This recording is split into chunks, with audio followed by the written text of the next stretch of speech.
Lessons 3, 4, and 5 of Unit 4 all just take what we learned on the first two lessons, while loops and for loops, and have us venture a little bit further into how to use those things.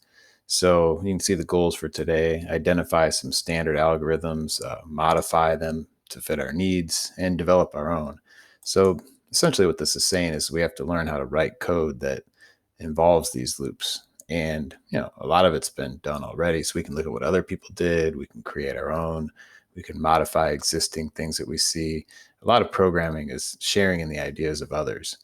So I have some pretty typical problems here.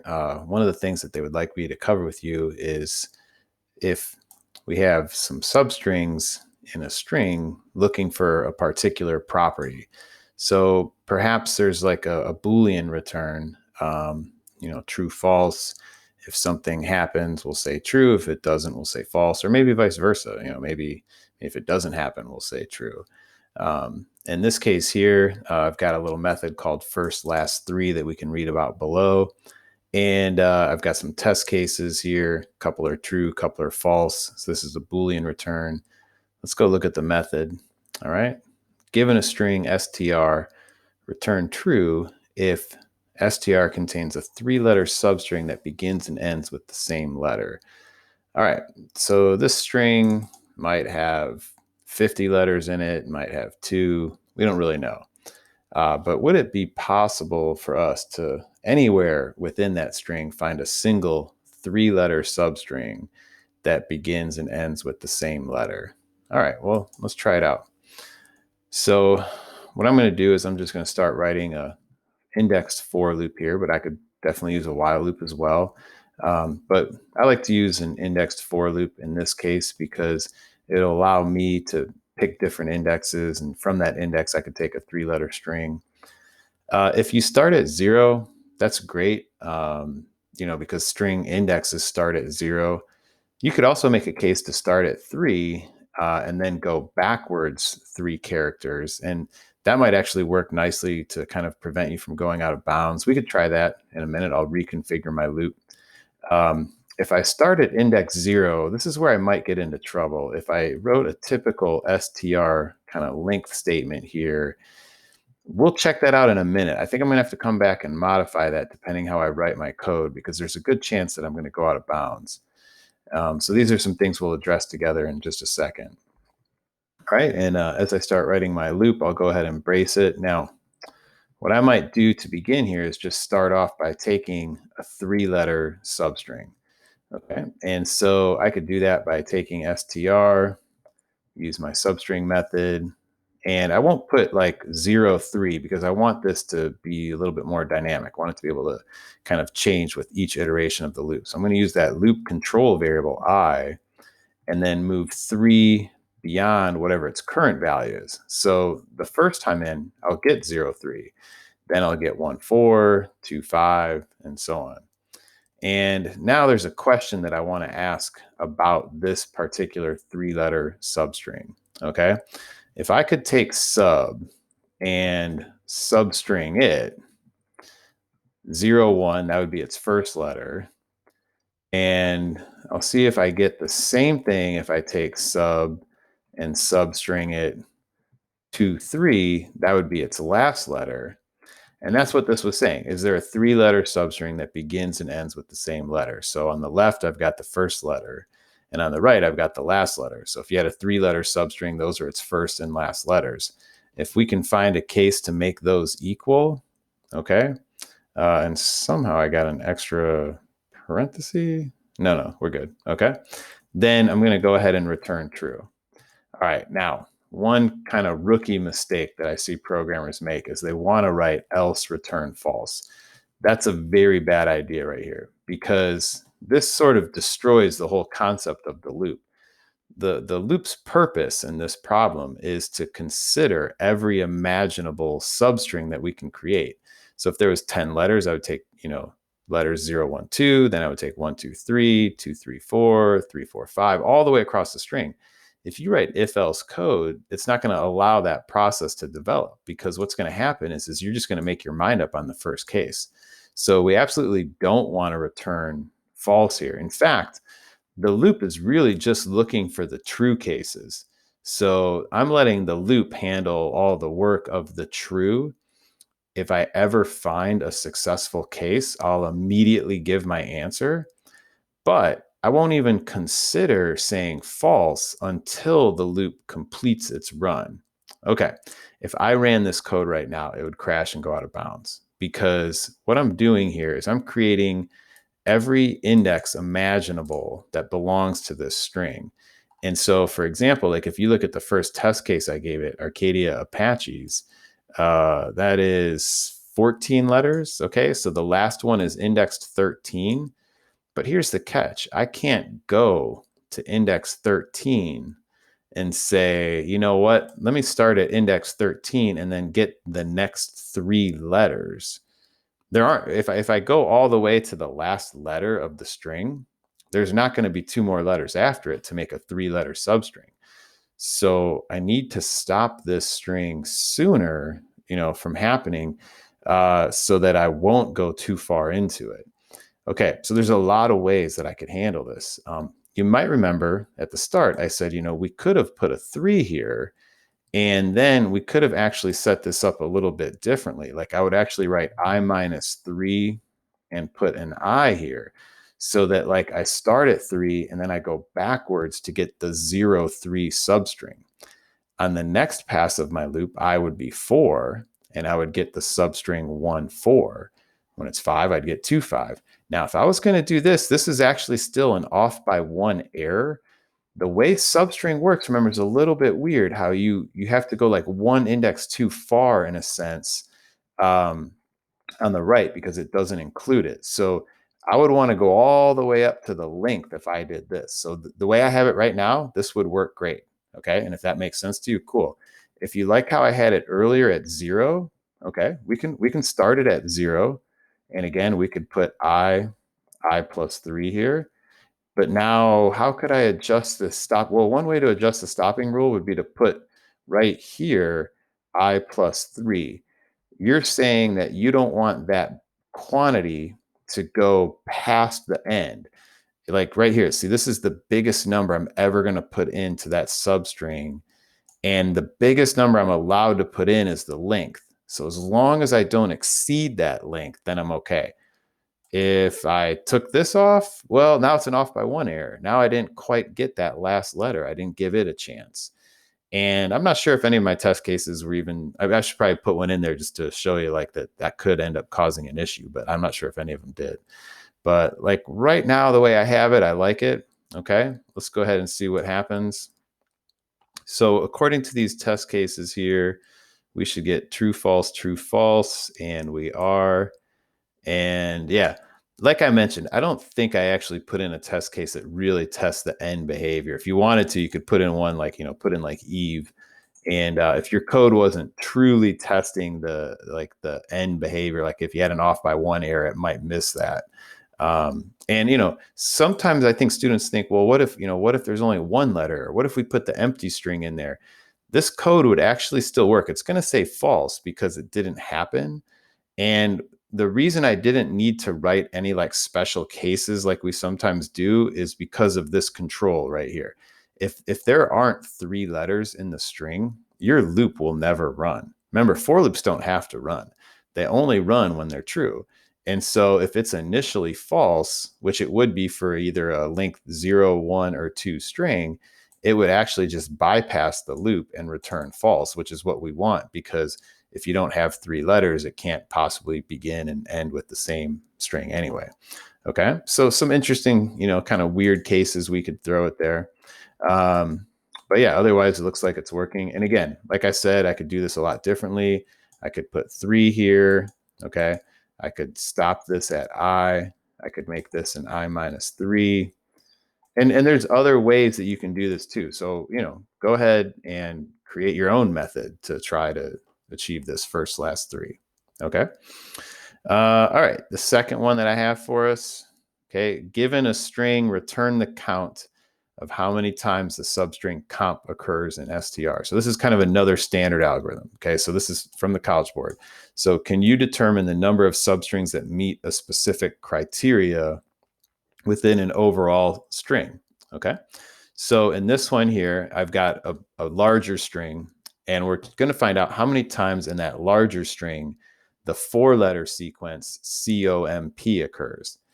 This is very, very similar to what I was doing up here. In fact, I might write a very similar loop and a very similar string substring, and I might even, go to an if with an equals, but I want to set up some sort of a counter to handle this one. Okay. So here's what I'm going to do. I'm going to make a counter variable. So this thing, its whole purpose is we're going to use this to do some counting. Later, when we're finished, we're going to go ahead and return this counter variable. Okay. The loop's purpose is going to be to give the counter a separate value. All right, so let's see what I can come up with here. All right, just like in the last problem, I'm going to have to think a little bit how I want to structure this loop. Comp is a 4-letter substring. So you could kind of modify what we did right here and just change the 3s to 4s. Okay, that would be a nice way to handle it.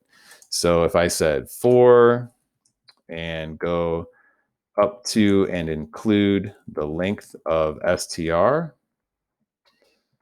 right, I plus plus, and then let's go ahead and right away, we could go ahead and create that substring. So actually exactly like I did right here, okay? But the one difference is this is a 4-letter substring. So I have to back up 4 indexes to grab 4 letters. Since I started at index 4, I won't go out of bounds to the left, okay? Because the smallest number I'll ever put in is 0. Since I've prevented I from going beyond the length, I'll never go out of bounds to the right.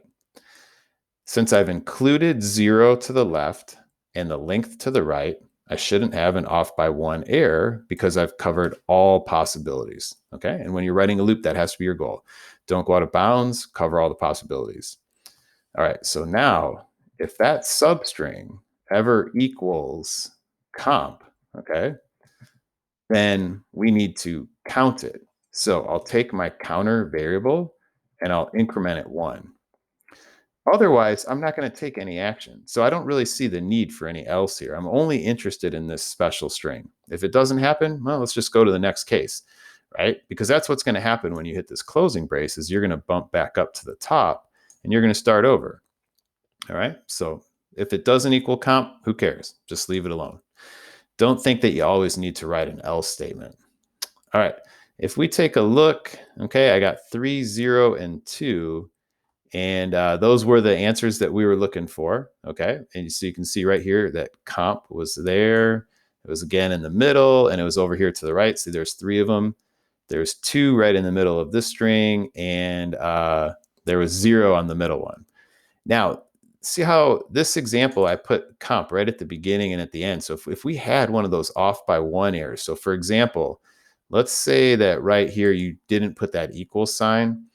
Your code would now only count 2 of the comp strings as opposed to 3 in that first example. See that 2 that we're getting? That's bad. Okay, so that's one of those off by 1 errors. So you have to make sure you're going all the way across.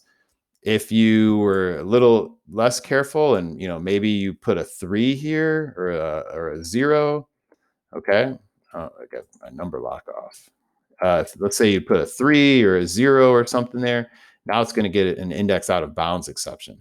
So it's tricky. We want to get right up to the edge, okay, but we don't want to go too far. If we don't go far enough, we might miss one. If we go too far, we're going to likely go out of bounds. You might notice that I initialized my counter to 0. What if I hadn't done that? What if I had just declared the counter? I'm going to get a strange error message here. It's going to tell me that counter might not have been initialized.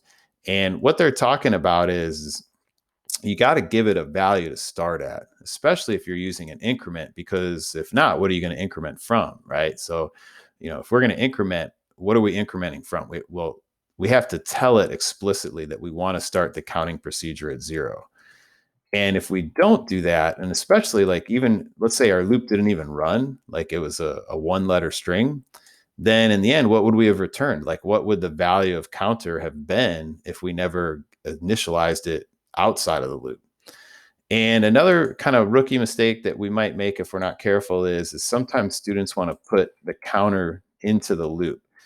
There's two really big problems here. One is the scope of this variable is limited, remember. If you declare it in the loop, it won't live outside of the loop.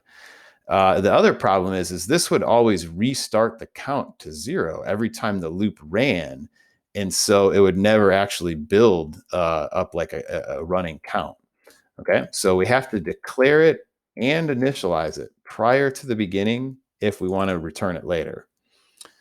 All right, and then this third one here, given a string str, return a reversed string, same chars in the opposite order. Okay, part of the issue with this one is that this is a return method.